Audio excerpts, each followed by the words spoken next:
एक बड़ा ही सेंसिटिव मुद्दा था।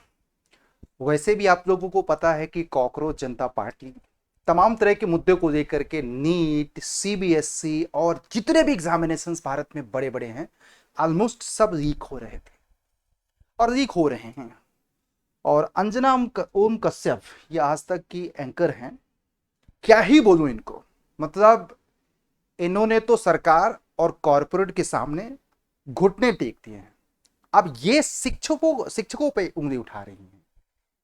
अब आप समझिएगा कि इसका मतलब क्या है कि मीडिया देश का चौथा स्तंभ है और मीडिया से हमेशा एक्सपेक्ट किया जाता है कि पक्ष और विपक्ष, और विपक्ष में इस समय स्टूडेंट हैं। कौन है? स्टूडेंट हैं और टीचर हैं। भाई हम लोग यही आवाज उठा रहे हैं ना कि हमारा जो पेपर हो ट्रांसपेरेंट हो, किसी भी तरह की धांधलेबाजी ना हो। और यहां पे आप लोग देख रहे होंगे बैक टू बैक बहुत सारे एग्जामिनेशन बड़े बड़े लीक हो रहे हैं और उस मुद्दे पे यूट्यूब से लेकर के, इंस्टाग्राम से लेकर के, फेसबुक से लेकर के हर एक मुद्दे पे स्टूडेंट अपनी आवाज रख रहे हैं, टीचर्स अपनी आवाज रख रहे हैं। उसके बीच में एक मैडम आती हैं। जरा देखिएगा इनकी स्टेटमेंट आपको क्या लग रहा है, कहां तक सही लग रहा है, जरा सुनिएगा। जरा आप शर्म आ जाएगी इनकी बात को सुन करके, किस लेवल पे जा चुकी हैं, किस लेवल पे ये गिर चुकी हैं अपनी पत्रकारिता करते हुए। वैसे तो मुझे पता है कि 99% स्टूडेंट इन मैडम को पसंद नहीं करते हैं, आज से नहीं 10 सालों से, क्योंकि इनकी पत्रकारिता सिर्फ एक डायरेक्शन में जाती है। हमें बताने की जरूरत नहीं है, आप अच्छे से समझ जाएंगे ये किस लेवल की पत्रकार हैं। और आप लोग देखिएगा, फिर उसके बाद मैं बताऊंगा कि 2 कौड़ी के टीचर्स अपने प्यारे स्टूडेंट के लिए क्या क्या करते हैं। जरा सुनिए इनकी बात को। और जो शिक्षक है उनमें फर्क है, वो फर्क सबको समझना पड़ेगा। ये जो आप पैसे के लिए अपना धंधा बना रहे हैं एजुकेशन पे, वो एक तरफ है, और इसी वजह से स्कूल्स, कॉलेजेस, यूनिवर्सिटीज में पढ़ाई नहीं होती है। बच्चे मुझे अगर होता है कि तुम ज्वाइन करना तभी तुम जॉब कर पाओगे, तो जैसे समझता है बहुत बड़ा सवाल है। थोड़ा सा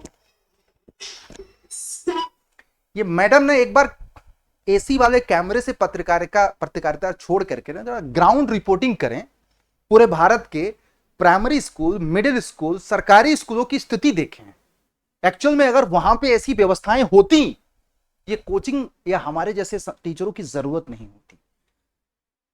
कहीं ना कहीं वहां पे गैप है, लैप्स है, तब जाकर के हमारे पास स्टूडेंट आते हैं। और कोचिंग की व्यवस्था आज से नहीं है, सदियों से है।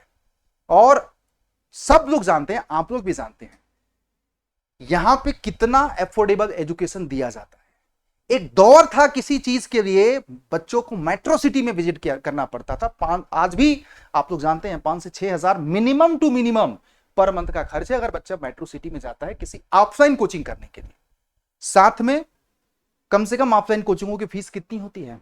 30 से 35 हजार, मतलब जेई लेवल की मैं बात करूं। वैसे तो बहुत एग्जामिनेशन है, मैं तो जेई की बात करूंगा।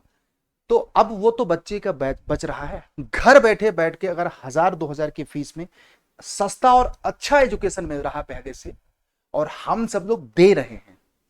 उस पे इन मैडम का कहना है कि ये टीचर्स कोचिंग को बिजनेस बनाती हैं। आप समझ सकते हैं किस लेवल पे और कितनी इनकी गिरी हुई मानसिकता है। एक मछली पूरे तालाब को गंदा नहीं कर सकती। जैसे मीडिया भी ना, मीडिया में सारे पत्रकार हैं, बहुत सारे पत्रकार हैं, उनमें से ये भी है। इनकी पत्रकारिता किस लेवल पे है आप अच्छे से जानते हैं। मेरा पॉइंट है, पत्रकारों में भी बहुत सारे अच्छे भी लोग हैं।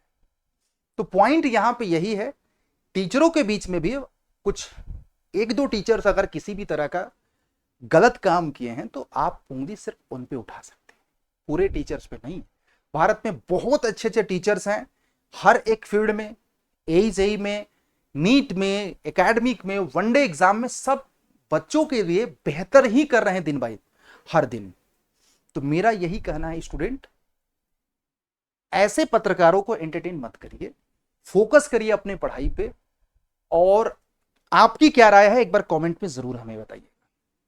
और मैं समझता हूं कि आप लोग अपना जिसको बस शुभचिंतक खुद हैं। और हमने हमेशा कोविड से लेकर के अब तक, जिस समय आप सोचिएगा बच्चा बाहर जा नहीं सकता था, उस समय हमने यूट्यूब पे back to back free content देते हैं। और आज भी मैं बता दूं एक बात, ये आते हैं यूट्यूब पे ना, या एक न्यूज देखते हैं ना, लाखों करोड़ रुपया पाते हैं। और यहाँ पे डेली हम लोग आते हैं, मैं भी आता हूँ पढ़ाने के लिए। 1 घंटा मिनिमम हमें फ्री एजुकेशन देना होता है, उसका कोई चार्ज नहीं होता। यूट्यूब ओपन प्लेटफॉर्म है, सारे बच्चे पढ़ते हैं। और ये आज से नहीं कर रहा हूँ, कई सालों से कर रहा हूँ। तो हमने तो हमेशा एजुकेशन को अफोर्डेबल बनाया है, फ्री ऑलमोस्ट किया है। तो ये धंधा नहीं है, ये शिक्षा है। और शिक्षा एक प्रकार से समझिए एक मंदिर ही है। तो मोटा मोटा यही कहना है कि इनको जो कहना है कहने दीजिए। हम लोगों को अपने स्पेसिफिक डायरेक्शन में अपनी पढ़ाई करनी है। और आपकी क्या राय है एक बार जरूर बताइए। Thank you.